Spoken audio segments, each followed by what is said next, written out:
Jonathan Kuminga has just been offered a new contract by the Golden State Warriors, and yet, somehow, it's still not enough. We're talking about a deal worth $75 million over 3 years, with the third year being a team option. That's not chump change. That's not a lowball offer. That's a legitimate commitment from the Warriors. But here we are, still stuck in limbo, wondering why Kuminga hasn't signed on the dotted line. Let's rewind for a second. The previous offer was 2 years and $45 million. Simple math tells you this new deal gives him $30 million more in potential earnings. It's not just a bump, it's a statement. The Warriors are telling him, we see your value. We believe in your future. Yet, Kuminga's camp doesn't seem convinced. And that raises a whole bunch of questions. What's he waiting for? Who's telling him he's worth more? Because when you look at the numbers in the market, it's hard to see where he's going to find a better deal. Jonathan Kuminga is undeniably talented. He's explosive, athletic, and still incredibly young. He's shown flashes, especially when Steph Curry went down, of what he could be. But the key word here is could. He's not a finished product, and more importantly, he's not a proven all-star. He's not the number one guy on a playoff team. He was solid in the postseason, yes, but he wasn't the difference maker. He wasn't the player that teams had to game plan around. That's still Steph. That's still Draymond. That's still Clay when healthy. So when people around Kuminga start floating this idea that he's worth $30 million a year, you have to pause. You have to ask, where's that valuation coming from?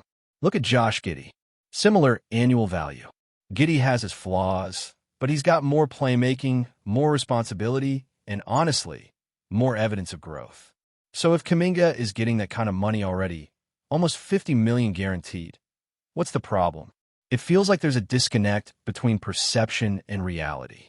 Maybe his agent is in his ear telling him to hold out for more. Maybe people in his circle are hyping him up, saying he's a franchise cornerstone. But the reality is this. The league has changed. The days of restricted free agents cashing in with absurd, bloated deals are long gone. The new collective bargaining agreement tightened the screws on that. Teams are more cautious. They're no longer throwing massive deals at potential alone. They want proof, production, consistency. Add to that the shift in roster-building philosophy. Teams are no longer top-heavy with stars and minimum contract players. They're focusing on depth. They're building rotations that go 10 deep.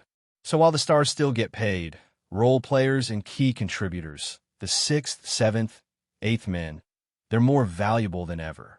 That means contracts get spread out. That means fewer monster deals for guys who are still in that potential phase. So where exactly does Kuminga think he's headed with this holdout? If it's about money, he's already being offered a strong deal.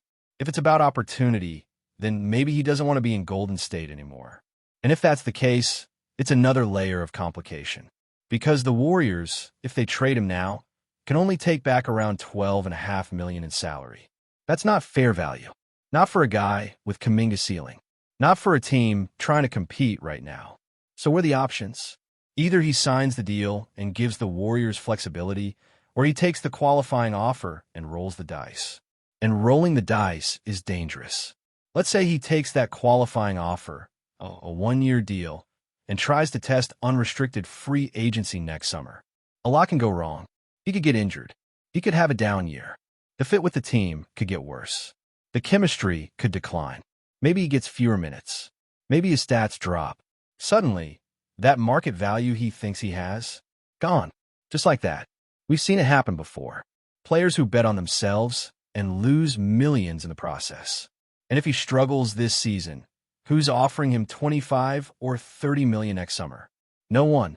Maybe someone throws $10 or $15 million his way. But that's a far cry from what's sitting on the table right now. So the risk isn't just high. It's massive. And it begs the question, is it worth it? Let's look at comps for a second. Jalen Green just signed a 3-year, $90 million deal, also with a team option. That's a bit higher than Kuminga's offer, but Jalen Green averaged over 20 points per game last season. He was the focal point of his offense. He played a bigger role. He had more on his plate. And even with all that, his contract isn't that far off from what Kuminga's been offered. That should tell you something. It should give Kuminga a reality check. Because if you're not matching that level of production, you're not matching that level of contract. Simple as that. The league is watching. Other teams are watching. And while talent is always in demand, patience is not endless.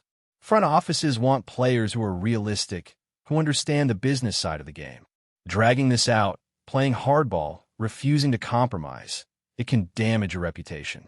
It can shrink your list of future suitors, especially in a market that's getting tighter by the year. Kuminga needs to understand the situation he's in. He's on a team that, while aging, still has a winning culture. He's playing next to Hall of Famers.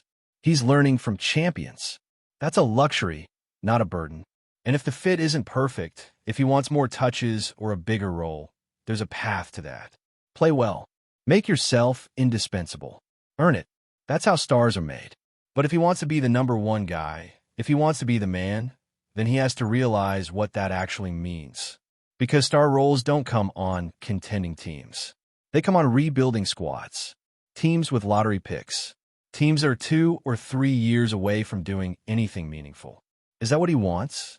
To go drop 20 a night on a team winning 30 games a season?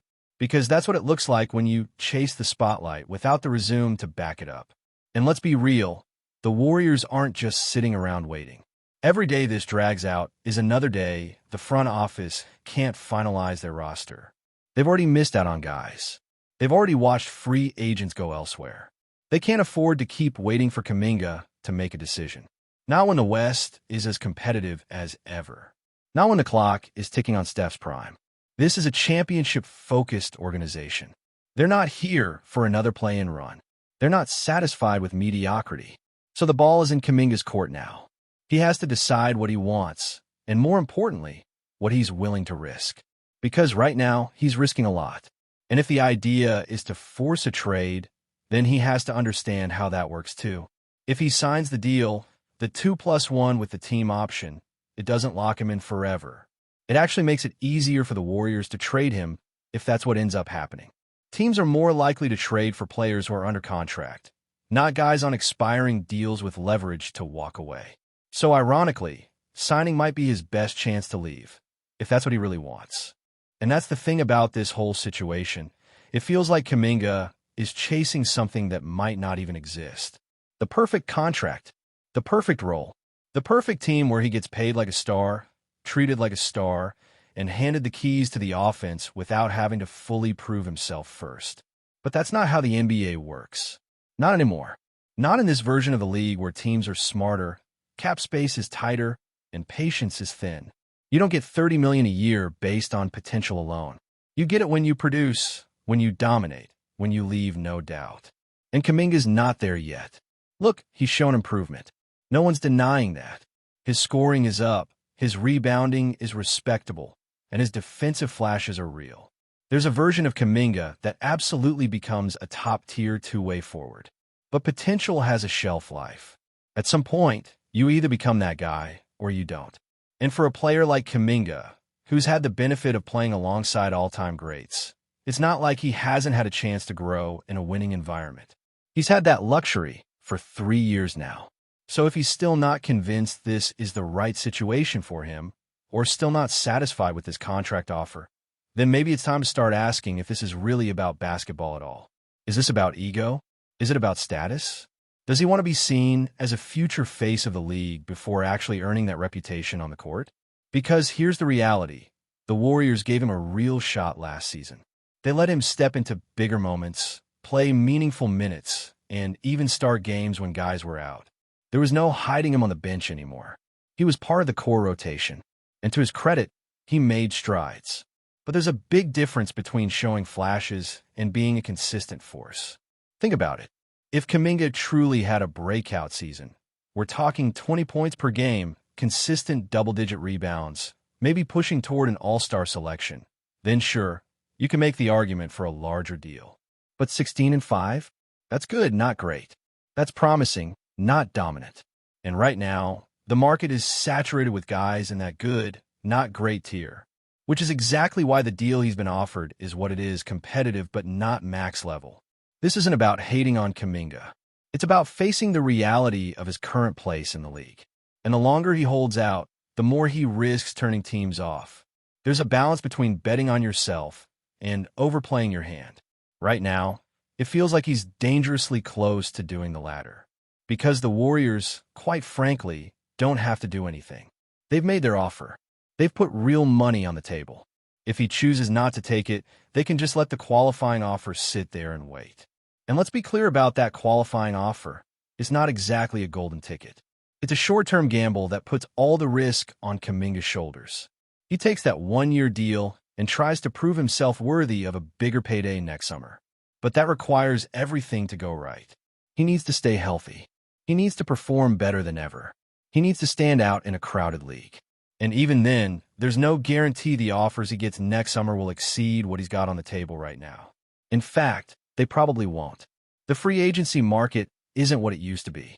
There aren't as many teams with cap space. There's more scrutiny on every contract. Owners are being more cautious. GMs are under pressure to spend wisely.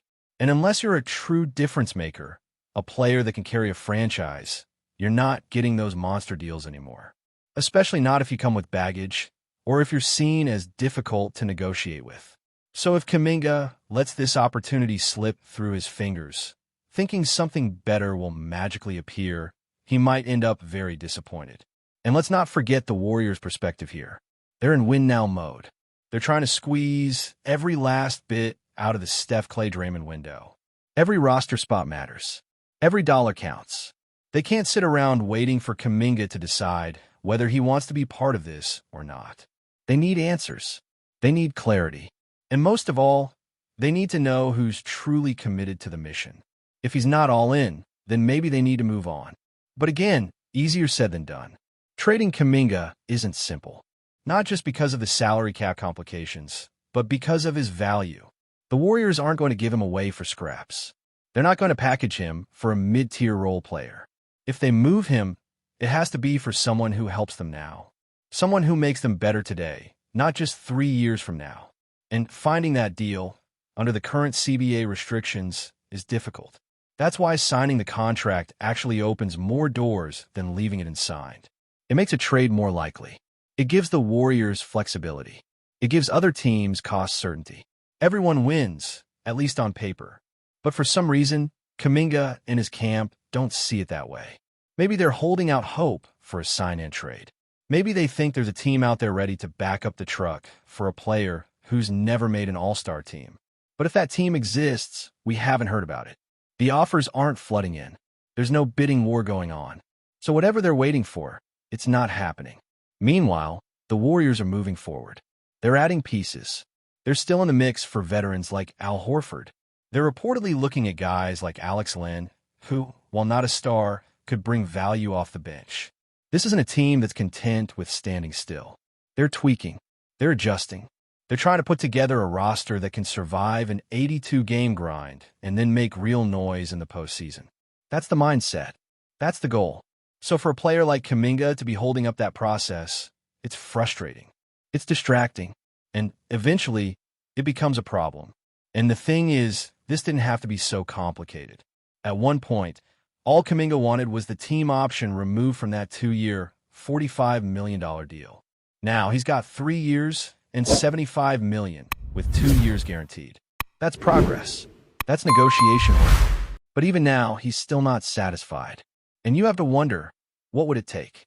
Because if the answer is a max deal or a fully guaranteed long-term contract, then it's clear he and the Warriors are living in two completely different realities. Before we continue, make sure to leave a like and subscribe to the channel so you won't miss any exclusive Dubs updates. Let's keep going. Whispers are growing louder around the Bay Area. And if they prove true, the balance of power in the Western Conference may be tilting once again. Reports surfacing from league insiders suggest that Steven Adams, the rugged big man from New Zealand, has agreed to join the Golden State Warriors. While no official statement has been released, the mere hint of Adams donning the blue and gold has already sent shockwaves across the NBA landscape. For years, the Warriors have dazzled fans with their trademark small ball lineup, lethal shooting, and quick tempo. But critics have often pointed to one missing piece: size and interior dominance. Adams, known for his sheer strength, relentless rebounding, and bone-crushing screens could be the very answer to that critique. Imagine Steph Curry darting off picks set by the Kiwi enforcer, or Draymond Green finally sharing the load of battling giants in the paint. Suddenly, Golden State's finesse-driven game looks like it has a bruising edge. Adams brings more than physicality. His presence commands respect in the locker room, and his no-nonsense approach meshes intriguingly with the Warriors' mix of veterans and rising talent. Sources hint that conversations between Adams' camp and the Warriors' front office heated up over the past weeks, culminating in what many describe as a done deal. While the numbers of the contract remain under wraps, insiders claim the Warriors moved swiftly to secure him before rival Western contenders could strike. If confirmed, this move sends a clear message. Golden State isn't just content with nostalgia-fueled runs. They are reloading with a new identity, one that blends shooting brilliance with raw muscle. Rival teams in Denver, Phoenix, and Los Angeles will be watching closely, knowing that Adams' arrival may disrupt their own postseason ambitions. It's only a rumor for now. But in the world of NBA power plays, where smoke often signals fire, the thought of Steven Adams anchoring the paint for Golden State has the West trembling already. Stay updated exclusively with the latest Dub Nation news. Subscribe to our channel and hit the like button to keep getting daily updates on the Warriors. Don't forget to share your thoughts in the comments. Your input is essential for the Dubs community. Stay tuned for the next video.